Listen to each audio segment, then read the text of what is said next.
pengurus Masjid Al-Azhar dan Al-Majma'in. Syukur alhamdulillah kita dipertemukan kembali di bulan Syawal. Untuk itu masih dalam suasana bulan Syawal ini saya sampaikan minal aidin wal faizin al-maqbulin. Taqabbalallahu siyamana wa siyamakum.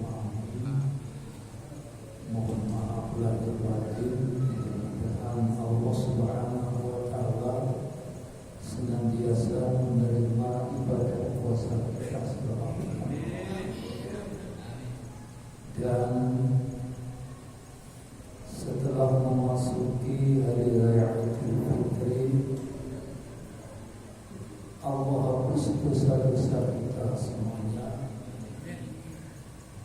Kita kembali ke yaumin waladatul umum, bagaikan hari di mana kita baru dilahirkan dari ibu kita tanpa noda dan dosa. Hablum minallah telah kita laksanakan.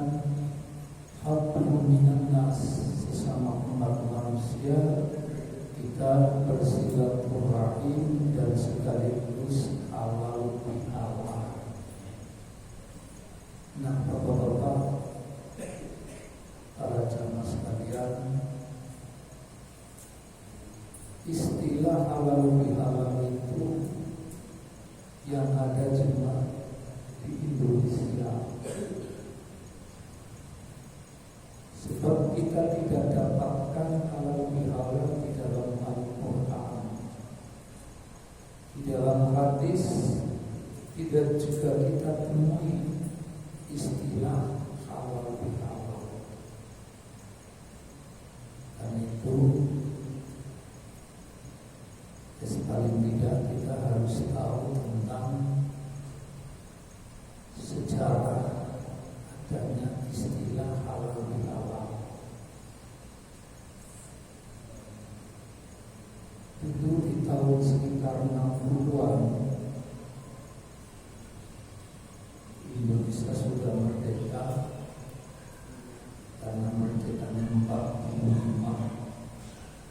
Tapi di era 60-an pada saat Presiden Soekarno sebagai presiden yang pertama, ada semacam situasi dan kondisi yang tidak kondusif antara eksekutif dan legislatif.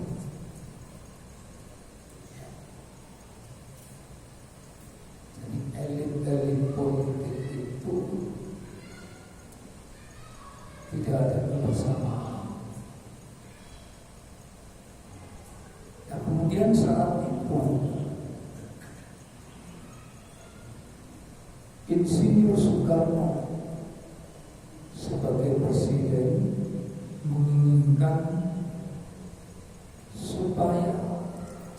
situasi menjadi kondusif,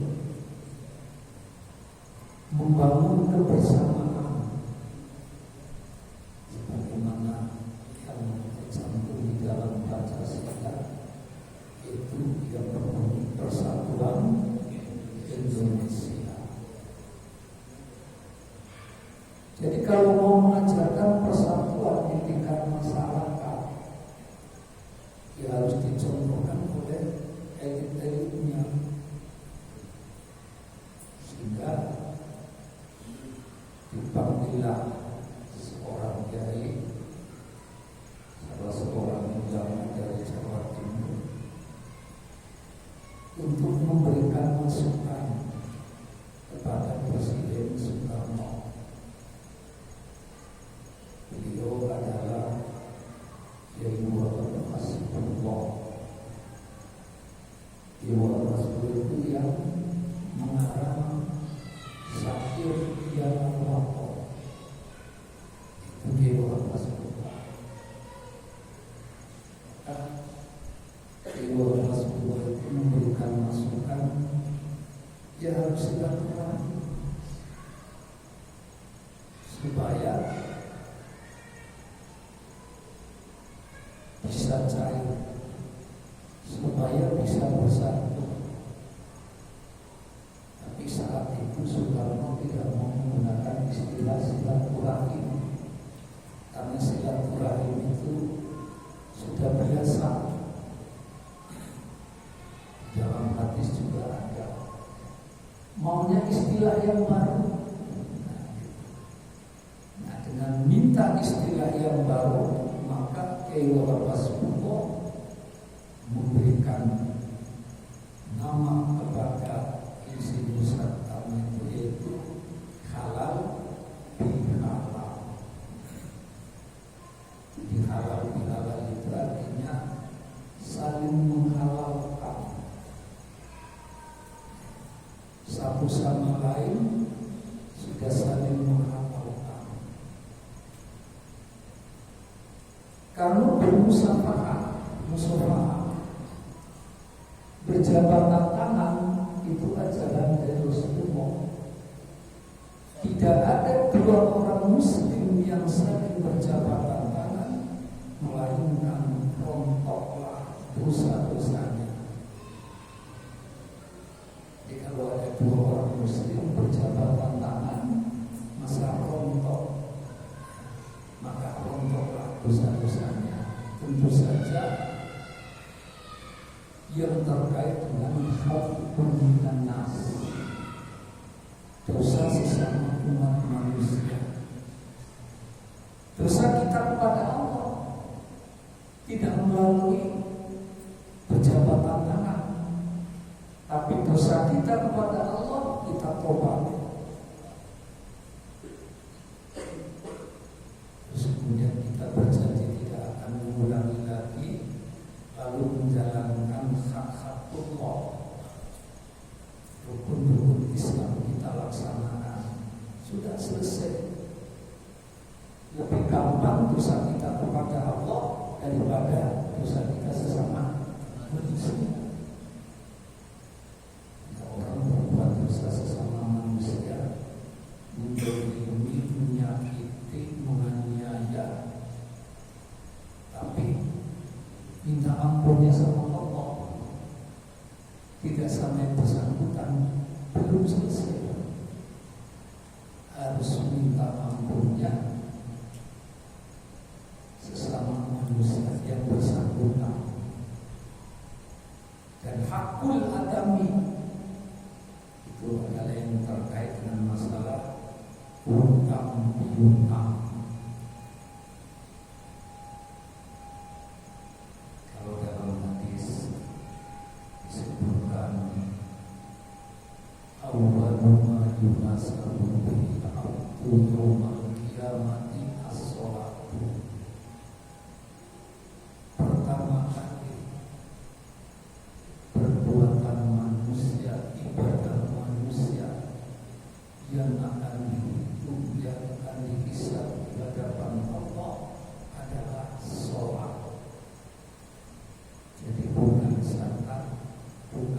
masa, bukan gaji, bukan sedekah,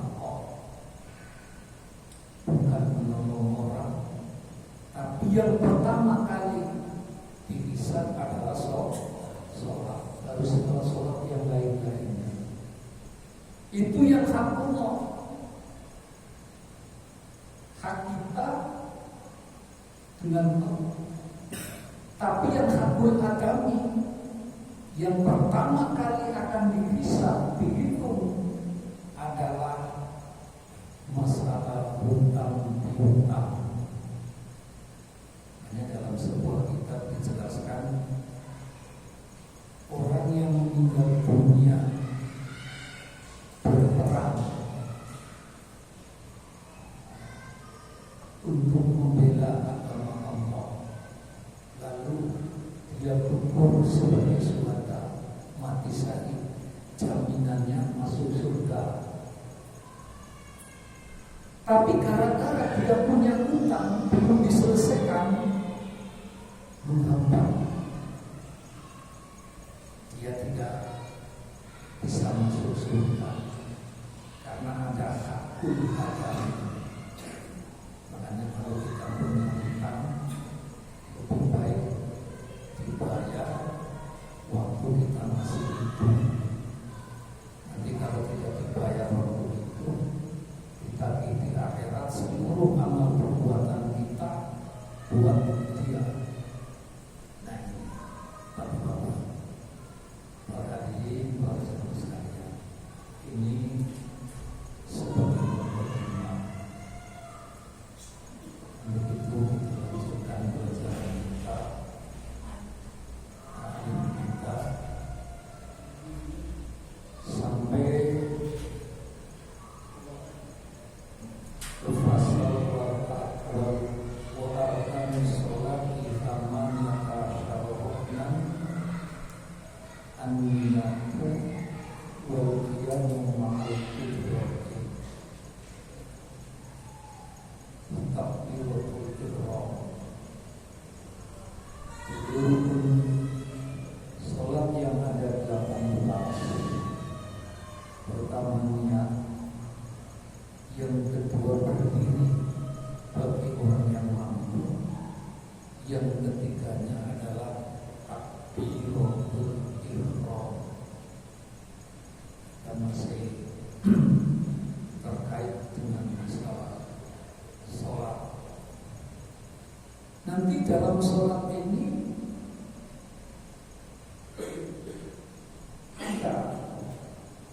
justru yang lebih banyak jumlahnya itu adalah sholat sunnah ketimbang sholat wajib. Sholat wajib sehari semalam 5 waktu, tapi sholat sunnah itu banyak. Sholat tasbih, sholat duha, sholat istisqa, sholat istikharah, sholat hajat, ya, sholat taubah, banyak sekali, termasuk sholat gerhana matahari, gerhana bulan, Idul Fitri, Idul Adha, sholat tarawih. Tapi yang waktunya ya 1 tahun sekali cuma 3, Idul Fitri, Idul Adha, sama sholat tarawih. Artinya sholat sunnah tarawih itu adanya hanya di bulan puasa. Begitu sudah selesai bulan puasa sudah tidak ada sholat tarawih. Tapi kalau sholat duha, kapan saja di bulan apapun, hanya masalah waktunya itu waktu duha. Tapi bulannya bulan Syawal, Dzulqa'dah, Dzulhijjah, Muharram, Safar, Rabiul Awal, Rabiul Akhir, Jumadil Awal, Jumadil Akhir, Rajab, Sya'ban, Syawal, Dzulqa'dah. Selama 1 tahun ada sholat duha. Sholat gerhana bulan, kalau terjadi gerhana saja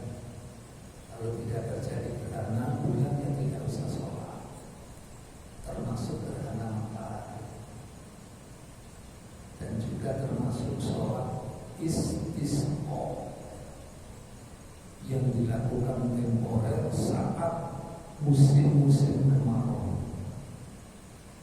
Kalau di Jakarta biarpun musim kemarau tidak ada yang sholat istisqa. Tidak butuh hujan. Ya, di Jakarta itu tidak butuh air hujan. Biarpun hujannya deras, kalau pumpnya macet masalah. Karena untuk kebutuhan sehari-hari itu dari air pump sama air sumur.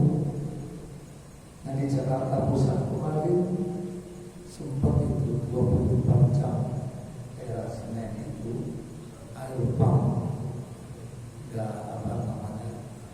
mengalir.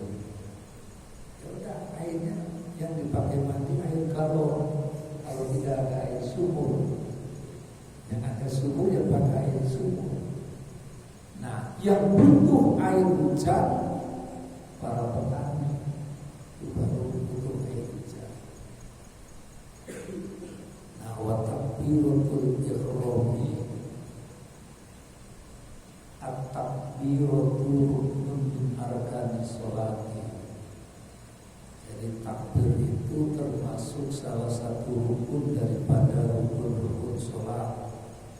Liqaulihi alaihi salatu wassalam, karena adanya sabda Rasulullah.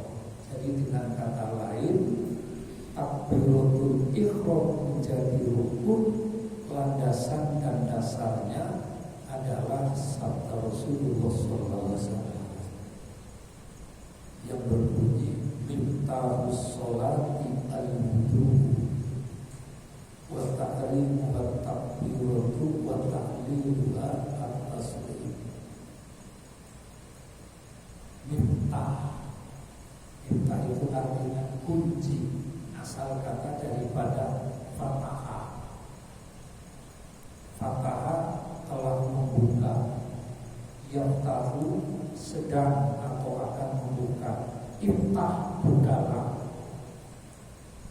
Begitu miftah itu isim alat, kata benda yang menunjukkan alat, maka di situ diartikan kunci. Alat untuk membuka namanya kunci. Miftahus sholat, kunci pembuka sholat, al-wudu, yaitu wudu. Jadi ketika kita mau sholat itu harus diawali dengan wudu. Terus berwudu itu ada landasannya. Landasannya firman Allah surat Al-Maidah, idza qumtum ila sholati faghsilu wujuhakum wa aydiyakum ila al-marafiqi wamsahu bi ru'usikum wa arjulakum ila al-ka'bayn. Ini landasan ayat yang dijadikan dasar tentang rukunnya wudu. Jadi orang kalau mau sholat mesti harus berwudu dulu. Tidak harus mandi. Kita kerja di kantor atau di pasar dagang, zuhur masih di pasar. Tidak mungkin kita bisa mandi di sana. Kita tinggal hanya untuk berwudu. Karena tidak ada syarat kalau mau sholat mesti harus mandi. Tidak ada. Berwudu hanya saja. Tidak kuntum ila sholati faghsilu wujuhakum. Nah, jadi makanya ketika kita mau sholat maka kita berwudu. Landasan tentang berwudu itu firman Allah tadi yang berbunyi idza kuntum ila sholati faghsilu wujuhakum wa aydiyakum ilal marafiqi wamsahu bi ru'usikum wa arjulakum ilal ka'bayn. Ini firman Allah. Tapi ketika kita berbicara masalah arkanul wudu'i, rukunnya wudu, sitatun ada 6, itu bukan hadis, apalagi firman Allah. Itu adalah kajian ulama ahli fikih Imam Syafi'i yang mengatakan rukun wudu ada 6. Itu Imam Syafi'i, bukan Rasulullah, bukan Allah. Allah hanya mengatakan idza kuntum ila sholati fasilu wujuhakum sampai akhir. Imam Syafi'i memahami dari ayat yang berbunyi idza kuntum ila sholati sampai akhir, maka jadilah rukun wudu ada 6. Tapi kalau kita kembali kepada ayat Al-Quran, itu tidak ada 6, cuma 4. Pertama, faksilu wujuhakum, diperintah membasuh muka. Yang kedua, wa yadiyakum ilal marafiq, tangan sampai siku. Yang ketiga, wamsahu birusikum, mengusap, bukan membasuh tapi mengusap. Kalau membasuh airnya banyak, mengusap tidak usah banyak-banyak, bedanya di sini. Membasuh apa mengusap kepala, bukan mengusap apa rambut, bukan, tapi yang diusap adalah kepala. Jadi kalau ayatnya berbunyi wamsahu bisuhurikum, usaplah rambut kalian. Orang botak yang tidak punya rambut akan ngomong, lah saya apa yang diusap, saya nggak ada rambutnya, gitu. Jadi Allah berfirman seperti itu. Wa arjulakum ilal ka'baini, yang keempatnya baru membasuh kaki sampai kedua mata kaki. Nah, kalau melihat dari ayat itu cuma 4. Tapi kenapa rukun wudu itu ada 6? Yang 2 hasil ijtihad, yaitu tambahannya niat. Yang keduanya adalah tartib, berurutan. Nah, niat ini menjadi landasan dimasukkan di dalam rukun yang pertama karena ada landasannya, yaitu landasan dalilnya hadis yang berbunyi innamal a'malu binniyati. Sahnya amal perbuatan itu tergantung niatnya. Nah, sesudah ada niat tambah satu lagi tartib. Tartib itu artinya berurutan. Kalau tertib itu rukun, kalau mualah itu sunnah. Tertib berurutan, kalau mualah berkesinambungan. Jadi berkesinambungan itu sunnah, bukan rukun. Apa bedanya antara berurutan dan berkesinambungan? Kalau berurutan harus sesuai dengan apa yang difirmankan oleh Allah. Kalau orang berwudu, pertama yang mesti harus mukanya dulu. Pokoknya orang berwudu, tangannya dulu. Sesudah tangan baru muka sah. Itu namanya ngacak. Sesuai dengan yang disebutkan oleh Allah. Ini juga ada landasannya. Ibda'u bima bada Allah. Mulailah kalian semuanya sebagaimana yang Allah mulai. Allah mulai menyebutkan yang pertama, yaitu wujuhakum, wajahnya dulu. Sesudah wajah baru wa idiyakum ilal ma'rufin dan seterusnya. Ini tertib namanya. Kalau dalam contoh sehari-hari, tertib itu contohnya apa? Yang tertib. Yang tertib itu contohnya apa? Tertib itu contohnya ini, Pak. Kalau orang mau beli tiket, ngantri beli tiket, datang pertama, datang kedua, ketiga dan seterusnya. Ini yang datang kelima, dia langsung mau di depan, itu namanya tidak tertib itu. Yang datangnya kelima, ya harus di urutan yang kelima. Yang datangnya belakang, di urutan belakang, itu namanya tertib. Tapi kalau mual selesai membasuh muka langsung membasuh tangan. Jangan setelah membasuh muka bawa HP terus HP-nya berbunyi. Setelah HP-nya berbunyi ambil dulu HP kemudian ngobrol. Namanya di situ telepon terus kira-kira 15 menit atau 10 menit baru selesai, lalu baru dilanjutkan tangannya. Ya nggak apa-apa, tetap sah, tapi tidak mendapatkan kesunahan. Jadi kalau malah itu langsung setelah selesai muka langsung tangan, setelah selesai tangan langsung mengusap kepala. Wa tahrimuha at-takbiratu, kemudian pembukaan sholat itu diawali dengan takbir yang dinamakan takbiratul ihram. Nanti takbir berikutnya bukan takbiratul ihram. Sholat Idul Fitri takbirnya berapa?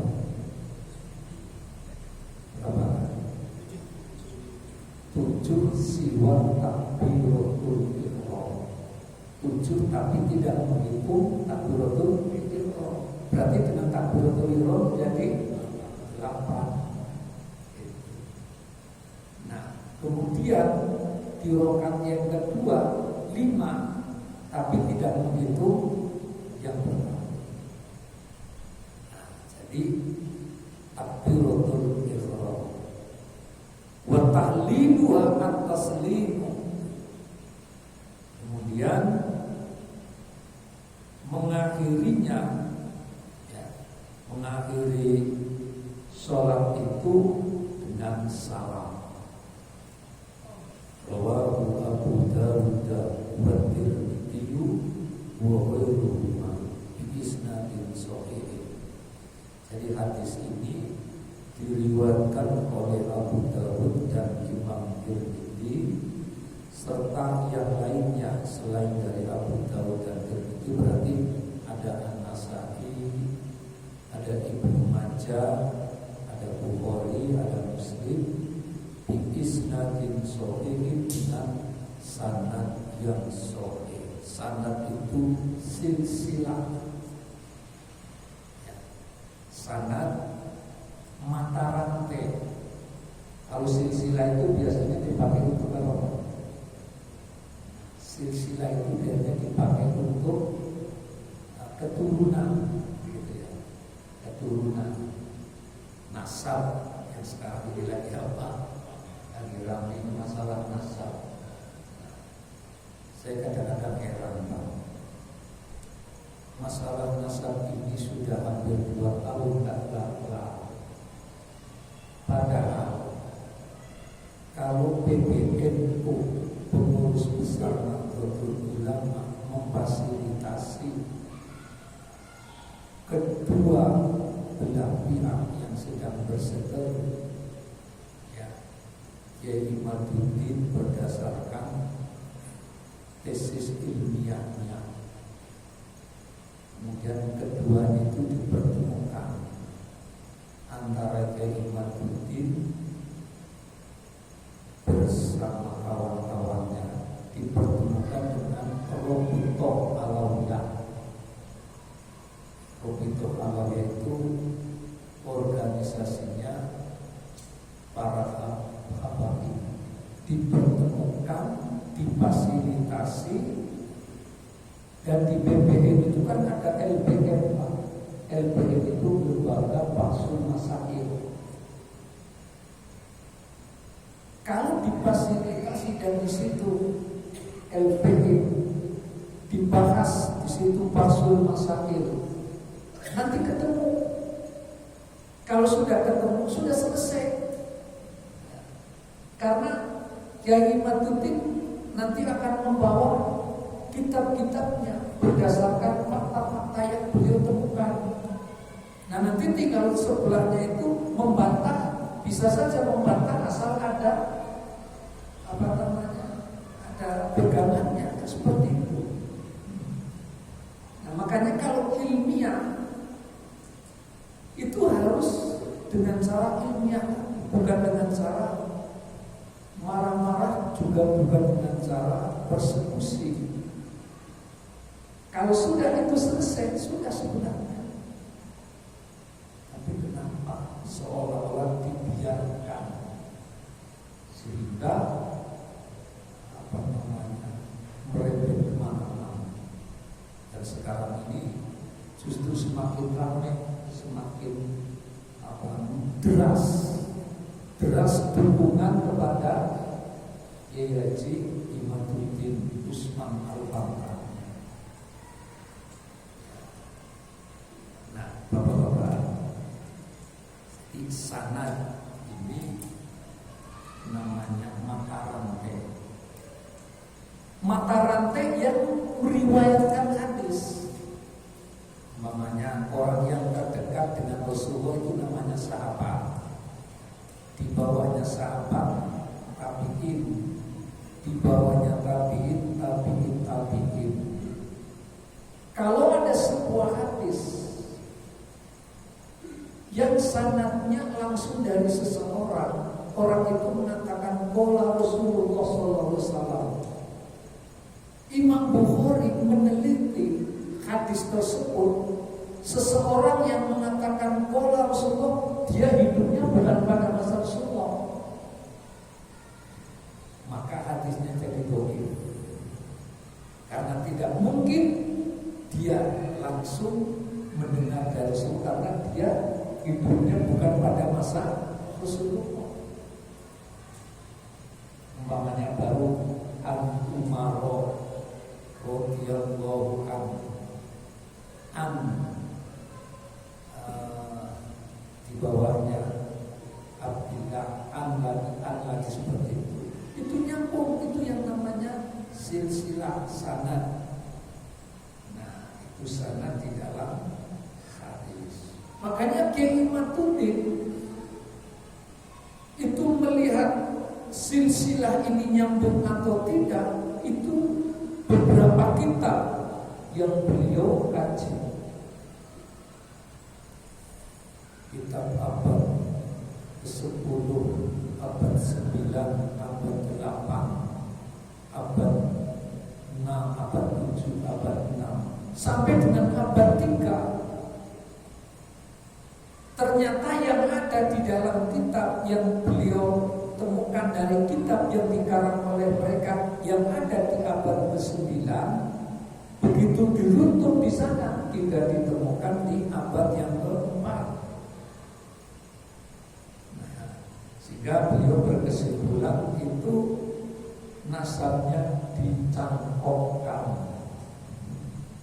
Itu. Nah, jadi dicangkokkan kepada seseorang.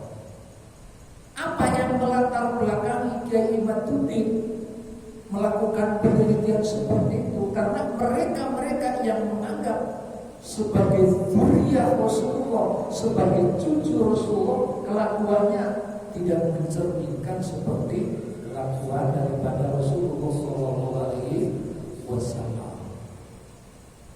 Itu. Dan akhirnya terbongkar. Dan kemudian sekarang ini semakin deras, semakin banyak yang mengapresiasi terhadap keintelektualan daripada Kiai Imaduddin Usman Al-Bangka. Lalu di kalangan pemuda-pemuda, santri-santri yang muda-muda ini kemudian timbul rasa hirau, rasa semangat untuk mencari, untuk membaca. Ya.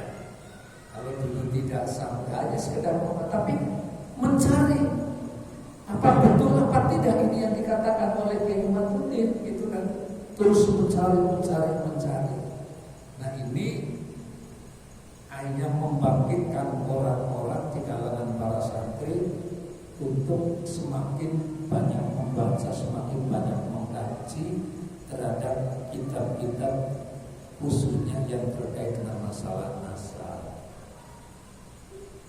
Kemarin saya hari Sabtu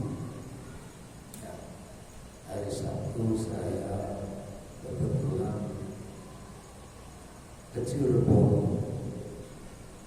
Agendanya yang pertama ziarah ke Sunan Gunung Jati.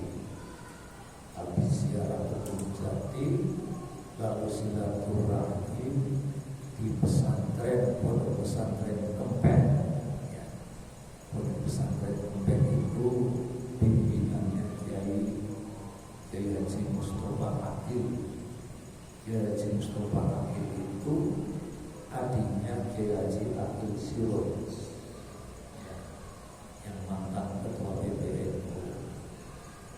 Dia di sana mulai ada pembicaraan masalah itu. Saya sempat nanya itu, Pak Kiai mohon maaf ini, saya mengikuti di dunia medsos ini sudah luar biasa ini tentang masalah nasab itu. Bagaimana sikap PBNU? Ya. Apa tidak ada cara untuk menjembatani kedua kelompok yang sedang berseteru antara klan Ba'alawi dengan keturunan Wali Songo ini? Apa jawab beliau? Ya karena kiai ulama juga banyak, ya ulama-ulama kiai juga banyak yang belajar sama Habib. Alasannya begitu. Dan di kepengurusan PPN itu sendiri juga ada 9 Habib di sana. Jadi seolah-olah sudah tersandera oleh yang 9 orang itu. Tapi mestinya kalau kaitannya kajian ilmiah dihadirkan saja, mestinya seperti itu. Jangan ada yang ditutup-tutupi. Kalau ingin selesai masalahnya, nah, kalau tidak seperti itu tidak akan selesai. Ada yang ngomong nanti akan selesai setelah pilkada DKI. Karena ini tidak ada kaitannya dengan politik, tidak akan selesai walaupun sudah terjadi pilkada. Karena dulu juga pernah disampaikan itu akan selesai setelah pilpres. Nah ini pilpres sudah selesai, semakin deras Pak, semakin deras. Akan selesai, Kiai Iman tidak akan berbicara seperti itu lagi kalau mereka sudah mengakui bahwa mereka itu bukan keturunan Rasulullah. Itu baru selesai. Selama mereka masih mengaku sebagai keturunan Rasulullah, padahal Kiai Iman meyakini mereka bukan keturunan Rasulullah, maka Kiai Iman akan terus menyampaikan kepada masyarakat bahwa mereka itu adalah bukan keturunan Rasulullah SAW.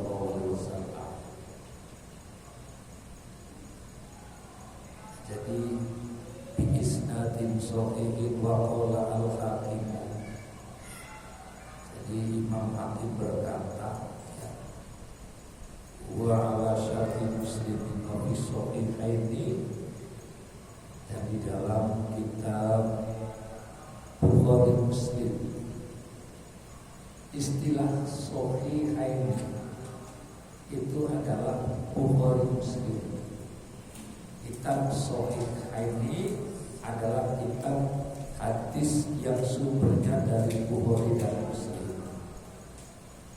Hadis yang ada di situ berbunyi, idza qumta ila sholati fa'asbighil wudu'a tsumma istaqbilil qiblata wa kabbir. Apabila engkau hendak mengerjakan sholat, maka sempurnakanlah wudu. Jadi kalau mau mengerjakan sholat, diperintah menyempurnakan wudu dulu. Nah setelah menyempurnakan wudu, lalu bersiap-siap tsumastaqbilil qiblata, kemudian menghadap ke kiblat. Jadi bukan dengan menggunakan kemudian hadaplah ke Ka'bah, bukan itu, tapi menghadap ke kiblat. kiblat. Kenapa? Di sini dikatakan sumastaqbilil kiblat. Kiblat. Apa perbedaan kiblat dengan Ka'bah? Ya. Sebab di dalam ayat yang terkait dengan masalah perubahan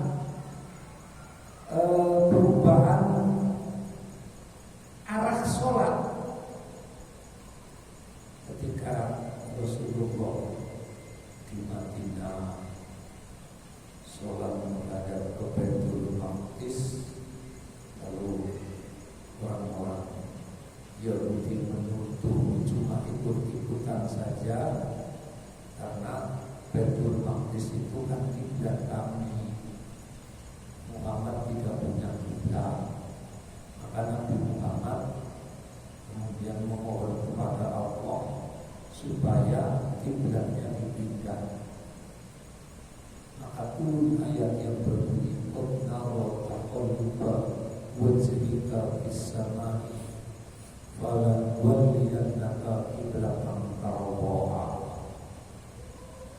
Sungguh aku melihat engkau ya Rasulullah bolak-balik menghadap ke atas sambil menadahkan tangan, mohon supaya dipindah kiblat. Jadi kiblat itu arah menghadap itu namanya kiblat.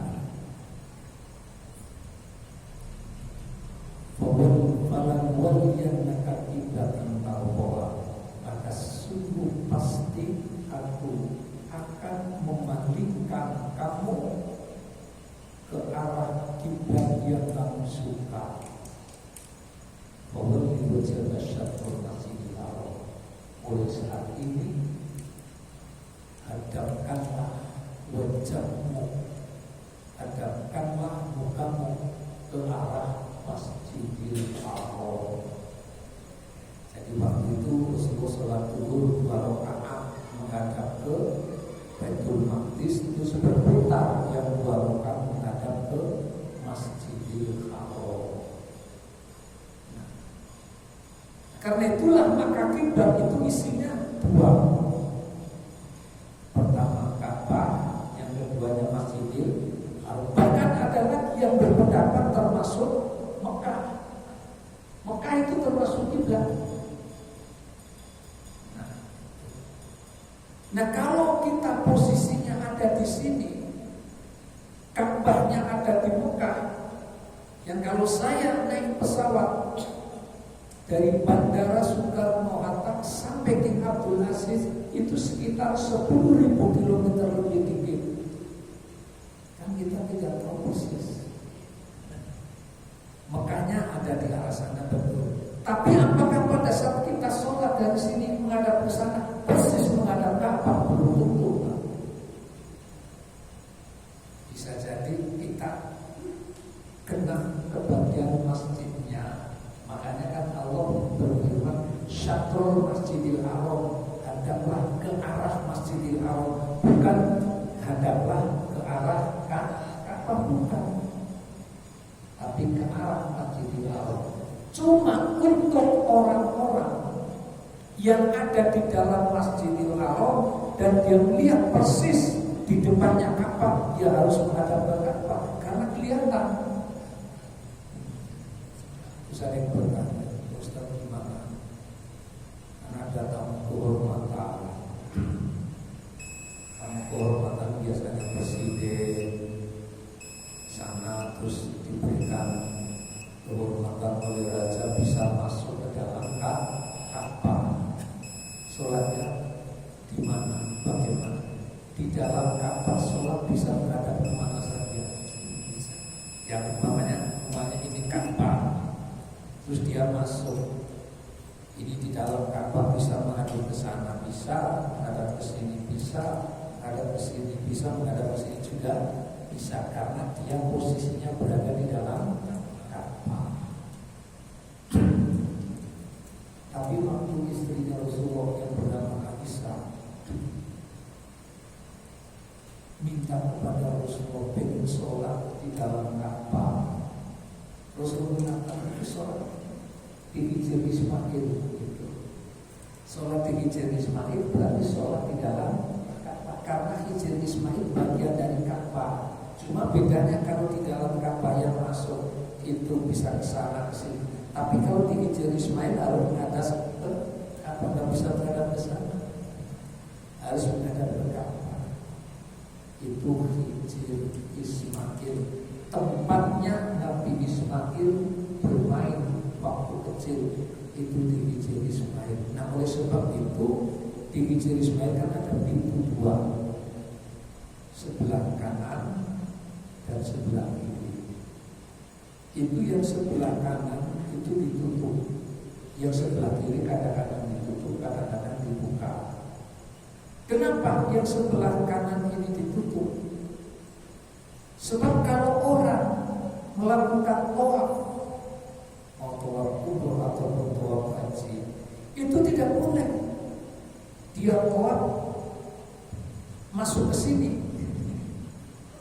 nggak sah tawafnya. Dia tawaf harus ke sana, harus lewat Hijr. Kalau masuk ke sini nggak sah tawafnya, karena Hijr Ismail bagian daripada Ka'bah. Nah nanti baru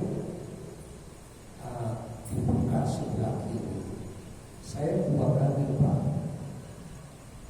bulan Desember tahun 2022, terus Desember 2023, kedua kali Desember ke sana umroh, tidak mendapatkan tempat untuk sholat di Hijr Ismail, ditutup terus. Ya. Jadi setelah pasca pandemi itu jarang dibuka. Pas saya ada posisi di situ tidak dibuka. Ya. Jadi karena tidak dibuka maka tidak bisa sholat di dalam Hijr Ismail. Nah, pada waktu tertentu. Dan orang yang diperbolehkan masuk di pelataran Ka'bah itu hanya orang-orang yang menggunakan kain ihram. Yang tidak menggunakan kain ihram dihalau, tidak boleh masuk ke situ. Sebab kalau menggunakan kain ihram itu artinya orang tersebut mau tawaf. Pengertiannya kan kayak begitu. Nah kalau yang tidak mau tawaf, yang tidak tawaf berarti tidak boleh masuk. Sehingga banyak orang-orang yang ingin sholat di pelataran Ka'bah sebenarnya tidak umroh, tetapi supaya bisa sholat di pelataran Ka'bah akhirnya pakai kain ihram. Ya, disiasatinya seperti itu. Wakabir. Nah setelah menghadap ke kiblat, lalu diminta untuk takbir. Jadi dari sini bisa menghadap pas di pojokan Ka'bah, bisa pas menghadap ke pojokan Masjidil Haram, atau bisa jadi tidak menghadap persis di ujung atau di pojok Ka'bah, di pojok masjid, tapi masih menghadap ke Mekah, maka itu sah sholatnya. Sehingga ada yang berpendapat kiblat itu ada 3, Ka'bah, Masjidil Haram, dan Mekah. Bagi mereka yang sholatnya di dalam Masjidil Haram harus menghadap ke Ka'bah. Walaupun ayatnya mengatakan syatrul Masjidil Haram, ya, ke arah Masjidil Haram, tapi kalau orang itu ada di depan Ka'bah harus menghadap ke Ka'bah, tidak boleh menghadap ke Masjidil Haram yang bagian ke sana. Sholat jenazah boleh apa? Kalau sholat jenazah yang sholat di sini, jenazahnya di belakang. Kalau di sini kita tidak pernah melihat ada jenazah, orang yang sholat jenazah di sini, jenazahnya di belakang. Kalau seandainya ada tokoh yang meninggal dunia seperti Kiai kemarin di Madura yang punya pesantren kampanye itu, kemudian tempatnya sempit, ya. Mau masuk ke sini nggak bisa, nggak apa-apa. Jenazahnya itu di belakang, tapi di belakang jenazah itu juga ada jamaknya lagi. Boleh. Kok bisa begitu? Saya melihatnya begini, Pak. Di Masjidil Haram atau di Masjid Nabawi, itu setiap waktu ada yang meninggal dunia. Ada 3, 4, 7, 5 itu ya. Ada salah seorang jamaah dari Jakarta Utara, Jalan Jati itu yang pensiunan Polwan. Pas waktu itu saya jadi petugasnya, meninggal dunia. Setelah dimandikan, dibawa ke Masjidil Haram. Nah, jenazah itu di situ ada waktu itu ada 7 kalau tidak salah ya. Begitu masuk, itu langsung posisinya itu di sesudah pintu masuk di situ tuh. Artinya di masjid tapi bagian pinggir mau keluar pintu berderet 7. Pas masuk waktu sholat duhur, imam posisinya tetap di pinggir Ka'bah sebelah Mutasam situ. Imam di situ. Begitu selesai sholat zuhur, mau sholat jenazah, imamnya yang ada di sana ke situ menuju ke tempat jenazah. Nah, jenazahnya ada di sini, terus imam ada di sini, tapi di sebelah jenazah juga banyak yang sholat, artinya jenazah terus di sini di belakangnya. Kalau banyak di sini, ini jenazah, terus di sini ada yang sholat, di sini juga ada yang sholat. Imam sendiri sholatnya itu posisinya di depan jenazah, bukan di belakang. Itu artinya sholat jenazah boleh, jenazahnya tidak harus di depan saat sholat. Nah, untuk kita yang sudah terbiasa sholat jenazah harus dibawa ke depan, biar jangan menjadi konflik begitu. Nah, baik para hadirin, para jamaah sekalian, sampai di sini wa kabir qala Nawawi wa huwa ahsanul adillah. Imam Nawawi mengatakan bahwa hadis yang berbunyi idza kunta ila sholati fa asbiqil wudu'a tsumma astaqbilil qiblata wa kabbirhu, itu termasuk ahsanul adillah, dalil yang paling baik, yang paling bagus. Alasannya apa? Li'annahu alaihi salatu wassalam, sebab Nabi Muhammad sallallahu alaihi wasallam lam yadhkur lahu fil hadisi illa al-qaul. Dia tidak menyebutkan baginya di dalam hadis, melainkan itu adalah sebuah kewajiban atau fardu. Baik para hadirin, para jemaah sekalian, sampai di sini. Nanti insyaallah di pertemuan berikutnya terkait dengan takbiratul ihram ini belum selesai. Biasakan kalau kita sholat Allahu Akbar, ini kan takbiratul ihram, tapi ternyata ada beberapa kalimat yang terkait dengan takbiratul ihram. Tidak semuanya Allahu Akbar, ada yang menggunakan Allahu Akbar, tapi itu sah apa tidak gitu. Terus ada yang Allahu Akbar, terus ada Akbar Allah.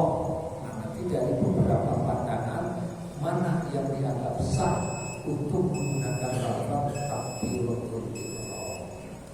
Baik Bapak-bapak, para hadirin, para jamaah sampai sini, ada yang mau ditanyakan silakan.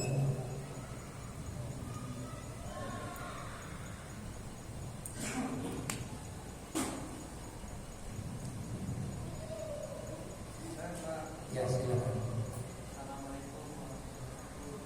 Waalaikumsalam warahmatullahi wabarakatuh. Ya silakan. Kenapa?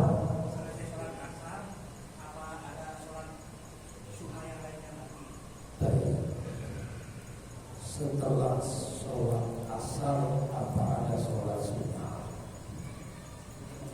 Sesudah sholat asar sama seperti setelah sholat subuh. Tidak ada sholat sunnah setelah sholat subuh, dan juga tidak ada sholat sunnah setelah sholat asar, kecuali kalau ada sebab. Umpamanya ada sebab apa? Habis sholat asar terjadi gerhana matahari, maka sholat sunnah gerhana matahari setelah sholat asar boleh. Kalau umpamanya sholat asar di sini, setelah sholat asar sudah tidak ada sholat sunnah lagi. Sholat asar di sini, setelah sholat asar di sini, kita jalan masuk ke Masjid Al-Ihsan umpamanya. Begitu masuk ke Masjid Al-Ihsan, kita sholat, namanya sholat tahiyatul. Itu ada sebab, namanya sebab masuk ke masjid. Gitu.